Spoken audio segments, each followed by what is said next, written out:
Welcome in everyone, this is Sean with MTG808 Jr. and today we are going to be taking a look at a Boros Mentor deck. Plays kind of like an aggro mid-range deck.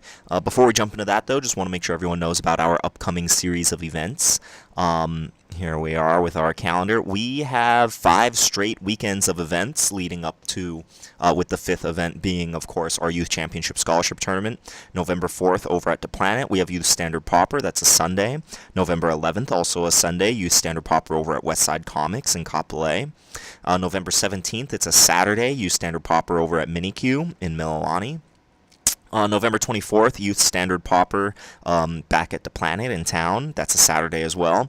And then December 1st, Youth Championship Scholarship Tournament over at Durl Zone. That is a Saturday. And of course, at our scholarship tournament, we will be giving away $500 in scholarship to first place and $250 in scholarship to second place. So we hope to see you all there. And of course, the best way to do well at that tournament is to read up, prepare, right? Put your practice in, and of course come to the tournaments leading up to it, because that's the best place to test out your skills, test out your deck, make sure that you feel comfortable with the deck that you are going to bring.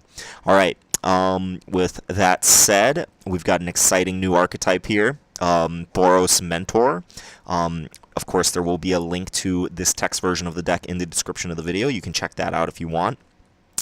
But over here on Magic Online, we're going to be taking a look at the deck. So this deck tries... I think that this deck is going to inherit the role that mono-white aggro had in the format prior to rotation. And the reason for that is I think that this is an aggro deck that is going to be very, very good at beating other aggro decks. And let me explain why. Healer's Hawk, Mesa Unicorn, and Daybreak Chaplain, 2 mono 1/3 lifelink. These make up the early part of our curve, and you'll notice that they all have lifelink. So part of the reason that mono white did so well against the other aggro decks last standard season was because of Sacred Cat, which was of course a 1 mono 1/1 lifelink that had Embalm.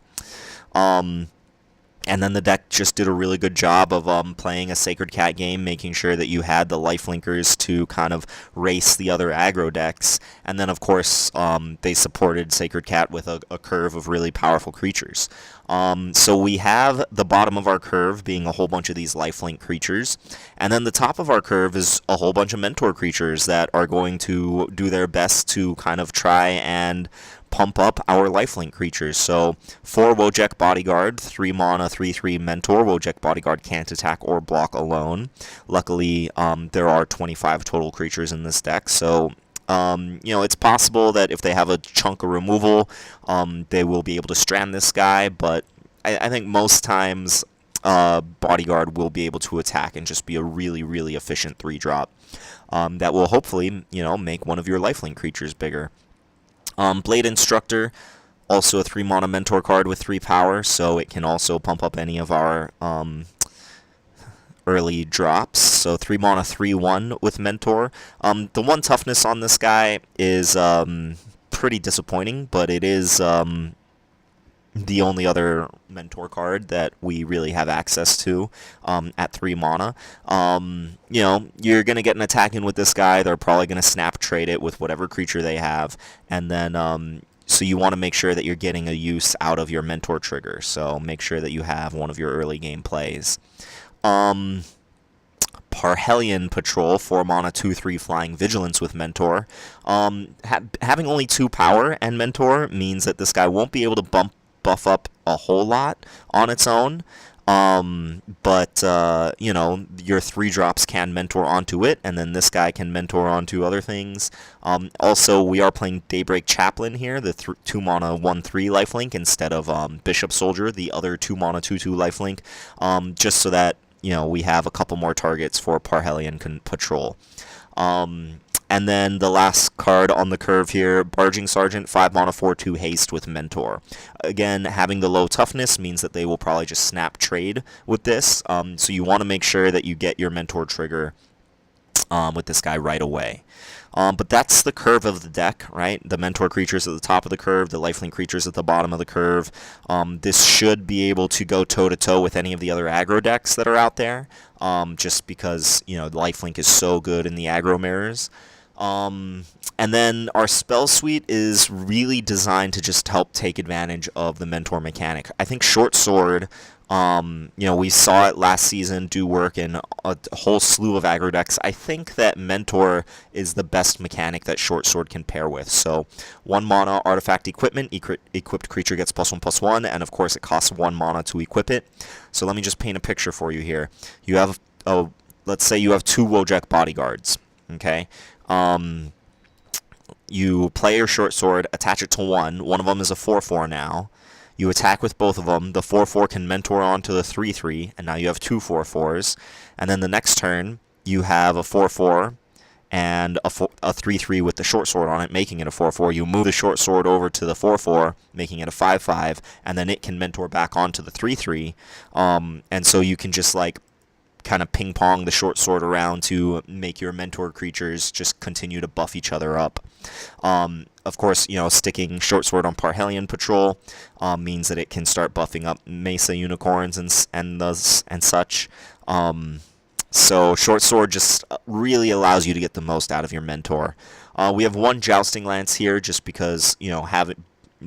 Similar reason, short sword is very good in the deck. Just wanted another piece of equipment. Buffing up your mentor guys, especially the ones with really low toughness. Giving them first strike means that you can continue attacking with them. Means that you can continue buffing up creatures. It really helps raise the ceiling of how high your mentors can get having these equipment. Moment of Triumph, I'm not completely sold that this is the pump spell that we want in the deck. I could see an argument being made for Mighty Leap here, or even, what is that one called? The one Precision Strike. So Mighty Leap is 2 mana, 1 white, 1 colorless. Target creature gets +2/+2 in flying, and then that's why, and then Fervent Strike, not Precision Strike. So Mighty Leap would allow your low toughness mentor guys to just fly over, of course making them bigger so they can mentor onto bigger stuff. But Fervent Strike would, it's cheaper, and it means that your low toughness guys will be able to trade, or to win a combat and then be able to trigger mentor again. So Fervent Strike could be here in the Moment of Triumph slot. Moment of Triumph is just at its best against the other aggro decks because gaining life is so important. But that's one of the pump spells we have, and then the other pump spell we have here is Maximize Velocity. Maximize Velocity plays similarly to Short Sword because you can pump up 1 creature on 1 turn, ideally giving it haste and attacking with it right away, and then on the next turn, you can jumpstart it on a different creature, and then hopefully getting that same mentor chain going that I had described with Short Sword. So Maximize Velocity is kind of like our extra copies of Short Sword. Of course, they don't stick around for very long, but they do give haste, which is very relevant for playing your Parhelion Patrol and then attacking with it on the first turn that it's in. And, that's really good.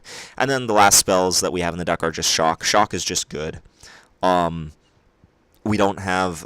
We're only playing one mana creature in the deck, so, we don't want to fall too behind on tempo. Shock can, catch us up on tempo if we don't have a 1 mana play. And then also, it just goes to the face. It's just all around awesome. Sideboard... I'm not too sure about the sideboard, but I think this is a fine starting place. This deck will probably struggle playing against Control, just because they have a boatload of removal, and we're playing like, a pretty slow curve that's trying to win on power and not win necessarily on tempo. And those are the decks that the Control decks really prey upon. So to fight the Control decks on the axis of card advantage, we have Legion Conquistador. You play your first one, you draw 3 more copies. You want the card advantage. Call the Cavalry. Similarly, it's 1 card that makes 2 creatures. They have to use 2 removal spells on it. They're very unlikely to have cancel or negate in against this deck, so it should resolve. They can't Essence Scatter it. And then, I don't know if this would come in against control. This would definitely come in against the other aggro decks, just because it's very good at blocking, and then of course creating a lifelinking token is very relevant. So Hunted Witness is there to kind of change up the curve if we want it. We have Dual Shot to help keep tempo against other 1 toughness creature decks. Not sure if this will be necessary because I'm expecting our aggro matchup to already be pretty solid, so this slot does seem flexible in the curve. And then of course Cosmotronic Wave. Again, I think this is going to be good against the decks that this deck is already good against, but it will break a board stall. Although our mentor creatures should be pretty good at breaking a board stall anyway. But 4 mana, Cosmotronic Wave deals 1 damage to each creature your opponents control, and creatures your opponent control can't block this turn. So you just like knock out all their blockers and then come in to try to kill them in 1 hit. So that is the deck.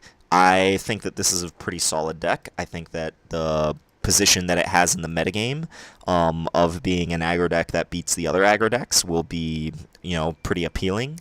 And I'm curious to see what you think of it. Let me know what you think in the comments. Would love to get some feedback. Also, if you enjoy the content that we create here, or if you want to support Youth Magic here on Oahu, please consider becoming a Patreon subscriber. All of the tournaments we run are completely funded through our Patreon page, and you know, donations that we get from the local community, and volunteer hours put in by our wonderful club advisors. So if you want to support the project, if you want to support the channel, if you want to support standard Pauper content, of course just watching the videos are a great way to support. Hit that like button, hit that subscribe button. But if you want to put a little bit of money where your mouth is, please consider becoming a Patreon subscriber. There are some pretty cool perks, and of course you will be supporting an awesome project. Alright, thank you for stopping by. Let us know what you think in the comments below, and I will catch you next time. Peace.